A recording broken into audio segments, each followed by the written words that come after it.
Hello students, உங்களுக்கு பிரவீன் உத்ராத் ஸ்டூடெண்ட்ஸுக்கு ஹாஸ்ய ரஸ் அது பார்க்குறோம். ஜிஎம்வி QA புக்கில் பேஜ் நம்பர் 61 இருக்குது பாருங்கள். ஹாஸ்ய ரஸ், நகைச்சுவை உணர்வு, நகைச்சுவை ரசம், காதல் ரசம், பக்தி ரசம், அந்த மாதிரி இது நகைச்சுவை ரசம், அதுதான் ஹாஸ்ய ரஸ் அப்படின்னு கொடுத்துருக்காங்க. விசித்திர ரூப், அதாவது உருவம் நார்மலாக இல்லாமல் ஒரு விசித்திரமாக, ஒரு கேளிக்கையாக, ஒரு பார்க்கும்போதே சிரிப்பு வர மாதிரி ஆடை அணிந்திருப்பது, அதான் விசித்திர ரூப். வேஷ்னா வேஷம், அதாவது நம்ம உடை அலங்காரம் விசித்திரமாக ஆடை அலங்காரம் அணிந்திருப்பது. வாணின்னா வார்த்தை, சொல், அந்த சொல்லை கேட்கும்போதே சிரிப்பு வர மாதிரி நகைச்சுவையாக பேசுவது. அதுக்கப்புறம் ஆக்கார்ன்றது நம் உண்ணும் உணவை விசித்திரமாக சாப்பிடுவது, நார்மலாக சாப்பிடாமல் விசித்திரமாக விளையாட்டாக சாப்பிட்றது. அதை பார்க்கும்போது பார்க்குறவங்களுக்கு நகைச்சுவை உணர்வு ஏற்படும். நாம் செய்யும் காரியம் ஒவ்வொன்றையும் விசித்திரமாக, அப்போ நார்மலாக விசித்திரமாக ஒரு நகைச்சுவையாக செய்வது. ஆதிக்கோ தேக்குக்கர், இந்த மாதிரி விஷயங்களெல்லாம் பார்க்கும்போது ஜோ ஹாஸ் கா பாவ் உற்பன்ன ஹோத்தாக, நகைச்சுவை உணர்வு உற்பத்தியாகும், தோன்றும் அப்படின்னு சொல்கிறாங்க. வஹி ஆசிய ரஸ்கி அபிவியக்தி, அது நகைச்சுவை உணர்வை தூண்டும் கர்த்தாக அப்படின்னு சொல்கிறாங்க. நகைச்சுவை உணர்வு, இந்த மாதிரி விஷயங்களெல்லாம் பார்க்கும்போது நமக்கு நகைச்சுவை உணர்வு தூண்டப்படுகிறது. ஜெய்சே சர்க்கஸ்கே ஜோக்கர், சர்க்கஸில் நம்ம போகும்போது அங்கே ஜோக்கர் இருப்பார், அவருடைய விசித்திரமான ஆடை அலங்காரம் அதையெல்லாம் பார்க்கும்போது நமக்கு நகைச்சுவை உணர்வு ஏற்படும். அதான் சொல்கிறாங்க, சர்க்கஸ்கே ஜோக்கர் கி விசித்திர வேஷ்பூஷா, வித்தியாசமான ஆடை அலங்காரம், அவர் செய்யும் அந்த விசித்திரமான பாவனைகள். கலாப்பு தர்ஷகம், அதை பார்க்குறவங்களுக்கு ஹங்சி உற்பன்ன கர்த்தேக, பார்வையாளர்களுக்கு ஒரு நகைச்சுவை உணர்வை ஏற்படும், அவங்க ஜாலியாக சிரிப்பாங்க அதை பார்த்து. ஸோ அதுதான் ஹாஸ்ய ரஸ் அப்படின்னு கொடுத்துருக்காங்க. ஆச்சாரியோனே ஹாஸ்யக்கே சே பேது பானேக, அறிஞர்கள் சிரிப்பை 6 வகையாக பிரித்திருக்கிறார்கள் அப்படின்னு சொல்கிறாங்க. இந்த 6 வகை சிரிப்பும் இது வேற ஒன்றும் இல்லை. இந்த ஸ்மித்து, ஹசித்து, விஹசித், அவஹசித், அதிஹசித், அபஹசித், இது எல்லாமே சிரிப்பின் வகைகள். அதாவது நம்மகிட்ட சிரிப்பாக புன்னகையாக சத்தம் வராமல் சைலண்ட்டாக சிரிக்கிறது. ஹசித், இது கொஞ்சம் லைட்டாக புன்னகையோடு சிரிக்கிறது. விஹசித்துனா வாயை விட்டு சிரிக்கிறது. அபஹசித்துனா சத்தம் போட்டு சிரிக்கிறது. அதிஹசித்துனா அதிகமாக சத்தம் போட்டு ஹா ஹா ஹா அப்படின்னு சிரிக்கிறது. அபஹசித்துனாக்கா சிரிக்கிற சிரிப்பில் கண்ணில் தண்ணியே வந்துடும், அந்த அளவுக்கு அதிகமாக சிரிக்கிறது. இது எல்லாமே சிரிப்பின் வகைகள். இதை 6 வகைன்னு ஆச்சாரியர்கள் சொல்லியிருக்கிறதா இங்கே சொல்லியிருக்காங்க. இது சிரிப்பின் வகைகள், அவ்வளோதான் இது. அடுத்தது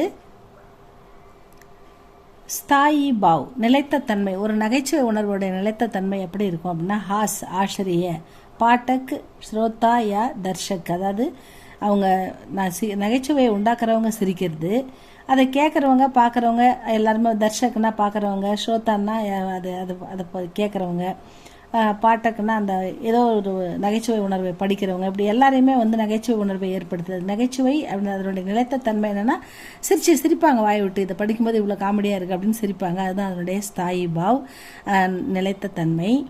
ஆலம்பன் விபாவ் அப்படின்னா அதனுடைய தொடர்பு உணர்வு, அதாவது அதனுடைய ஆலம்பன் விபாவம் எப்படி இருப்பாங்க அவங்க அப்படின்னா, விசித்திர வேஷ்பூஷா ஆதி, அதாவது அவங்களோட தோற்றம் எப்படி இருக்குன்னா, நகைச்சுவை இப்போ ஜோக்கர் எப்படி ட்ரெஸ் பண்ணியிருப்பார் அந்த மாதிரி விசித்திரமான ஆடை அலங்காரம், அதை பார்க்கும்போதே நமக்கு சிரிப்பு வரும்.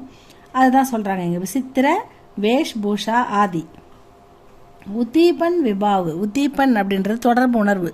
இதில் நமக்கு என்ன தொடர்பு உணர்வு ஏற்படுதுன்னா, ஆலம்பன் கி சேஷ்டாயே, அவங்க பண்ணுற அந்த சின்ன சின்ன சேஷ்டைகள், அவங்க செய்கிற குறும்புகள், அதை பார்த்தா நமக்கு சிரிப்பு வரும். சும்மா நின்னா சிரிப்பு வராதுல்ல, அவங்க பண்ணுற அந்த விசித்திரமான பாவனைகள், அதுதான் நமக்கு நகைச்சுவை உணர்வை தூண்டுதல்.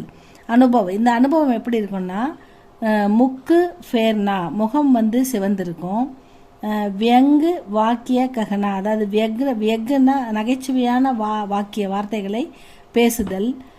ஹோன்ட்டு அவரு நாசிகா கா பக்கட்னா, அதாவது மூக்கு வாயெல்லாம் விசித்திரமான ஒரு ஒரு உணர்வை, அதாவது அது வாயெல்லாம் கோணலா ஒரு ஒரு மாதிரி வந்து வித்தியாசமாக வெளிப்படுத்துதல் உணர்வை, அந்த வாய் மூக்கெல்லாம் கோணலாக காமிக்கிறது. அடுத்தது வந்து நேத்ரோங்கே புலக்கித்து ஹோனா ஆதி, கண்கள் வந்து சந்தோஷத்தில் விரிதல், ஆச்சரியத்தில் சந்தோஷத்தில் மகிழ்ச்சியில் கண் கலங்கி விரிதல் அப்படின்னு சொல்கிறாங்களா, அதுதான் இது கொடுத்துருக்காங்க. சஞ்சாரி பாவ், அதாவது சஞ்சாரி பாவ்னா எப்படி அவங்க அந்த நகைச்சுவை உணர்வு உள்ளவங்க எப்படி இருப்பாங்கன்னா, அஷுரு ரோமான்ச், ஒரு வித சிலிப்பில் ஒரு வித நகைச்சுவை உணர்வான ஒரு ஒரு ஜாலியான ஒரு மூடில் இருப்பாங்க. அதே மாதிரி கம்பை வந்து அதிக சந்தோஷத்தில் கண்ணில் தண்ணி வந்து அழறது, நடுங்கிறது. ஹர்ஷ மகிழ்ச்சி, ஆலசிய அதாவது சும்மாவே உட்காந்துக்கிட்டே இருக்கிறது, நித்ரா தூங்கினே இருக்கிறது.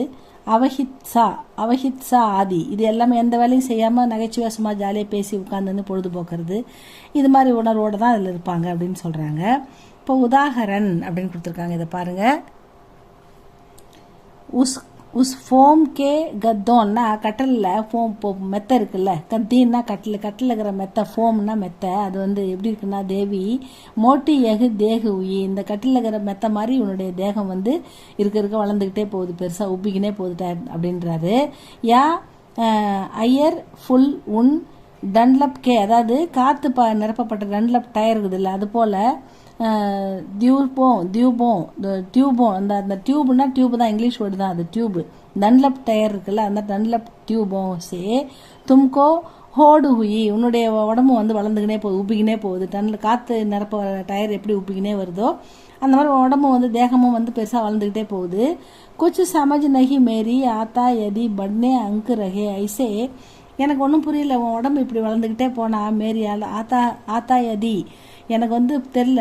படுனேன்னா உன்னுடைய உடம்பு வந்து படுனேன்னா வளர்ந்துக்கிட்டே போகுது, இப்படி உடம்பு வளர்ந்துக்கிட்டே போனால் தபீஸ் கர்கே தர்வாசோமே, இந்த வீட்டுடைய கதவுல போலோ தும் ஆவோகி கைசேனி, எப்படி இந்த கதவுல நுழைஞ்சு உள்ள வருவோம், இப்படி உடம்பு வளர்ந்துக்கிட்டே போனால் இந்த தர்வாஜா எப்படி உனக்கு பத்தும் அப்படின்னு ஒரு காமெடியான ஒரு நகைச்சுவை இது சொல்லியிருக்காங்க. இது நீங்கள் எழுதுங்க, இல்லைன்னா விட்டுருங்க, பரவாயில்ல.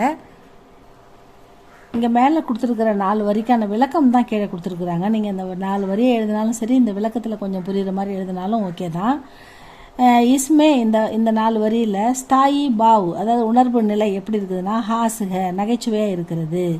ஆலம்பன் மோட்டி பத்னி, அதாவது அவர் எதை பற்றி பேசுகிறார் அந்த கணவர்னா, மோட்டி பத்னி மனைவி வந்து பருத்த உடலுடன் இருக்கிறது. கா ஃபூலா ஹுவா ஷரீர், அதை உப்பி போயிருக்கிற அந்த உடம்பு. ஆச்சரிய பத்தி, அதை பார்த்து நகைச்சுவையாக சிரிக்கின்ற கணவன். உத்தீபன் விபாவ், இது தூண்டுதல் என்னன்னாக்கா, டன்லப் கே டியூபோங்கா ஃபூல்னா, டன்லப் டயர் போல உப்பி இருக்கிற உடல். ஃபோம் கே கத்தே, மெத்த மேலே கட்டில் மேலே இருக்கிற மெத்த மாதிரி உடம்பு வந்து பருத்து இருத்தல். சா மோட்டாப்பன், அந்த குண்டா இருக்கிறது. அப்புறம் வந்து மோட்டாப்பே கே காரன் தர்வாஜேமே, அந்த குண்டா இருக்கிறதால உடம்பு பருத்துக்கினே போகிறதால அந்த தர்வாசா அந்த கதவுக்கு உள்ளே வந்து சபாசக்கனா, அதில் வந்து சமாசக்கனானா உள்ளே வர முடியாத நிலை ஏற்படும் அப்படின்னு சொல்லி சிரிக்கிறார் அவங்க வீட்டுக்காரு. அனுபவம், இதில் வந்து அனுபவம் என்னன்னா, முட்டாப்பேக்கோ தேக்குகர், அதாவது அவங்க முட்டாப்பேன்னா அவங்க குண்டா இருக்கிறத பார்க்கும்போது ஒரு அங்சி ஆனால் ஒரு சிரிப்பு வருகிறது. சஞ்சாரி பாவு, இது வந்து இதனுடைய உணர்வு எப்படி இருக்குன்னா, சப்பல்தான்னாக்கா சுறுசுறுப்பு. உத்சுக்தானாக்கா வந்து சப்பல்தான்னா ஒரு ஆர்வம். இந்த இடத்துல சப்பல்தான்றது ஒரு அனுபவம், ஆர்வம்னு வச்சுக்கோங்க. சப்பல்தான்றது ஆர்வம், இன்ட்ரெஸ்ட்டு. உத்சுக்தான்றது தான் ஆக்டிவிட்டி, ஆக்ஷன், சுறுசுறுப்பு. ஹர்ஷன்றது மகிழ்ச்சி. இத்தியாதி, இந்த மாதிரி உணர்வுகள் தான் வந்து ஏற்படும். நம்ம வீட்டில் சின்ன பசங்க ஒல்லியாக இருக்கும், அப்புறம் திடீர்னு குண்டாயிட்டா அதை பார்க்கும்போது நமக்கு சிரிப்பாக இருக்கும், சிரிப்பு ஒரு ஏன்டா இப்படி இருக்குது அப்படின்னு. அதுதான் வந்து இந்த கதையில் இந்த போயமில் சொல்லியிருக்காங்க. இந்த விளக்கத்தை நீங்கள் எழுதினா கூட போதும், இந்த போயம் எழுதணும்னு அவசியம் இல்லை, உதாரணனுடைய டெஃபினேஷன் எழுதினா போதும். இதான் ஹாஸ்ய ரஸ், இதை படிச்சுக்கோங்க ஸ்டூடெண்ட்ஸ். இன்னும் ஒன்று வீர் ரஸ் போடணும், அதை அடுத்த கிளாஸில் போடுவோம். அப்படியே படிச்சுக்கிட்டே வாங்க. இது உங்களுக்கு பிடிச்சிருந்தா லைக் பண்ணுங்கள், சப்ஸ்கிரைப் பண்ணுங்கள் ஸ்டூடெண்ட்ஸ். உங்கள் ஃப்ரெண்ட்ஸுக்கும் ஷேர் பண்ணுங்கள். தேங்க்யூ ஃபார் வாட்சிங்.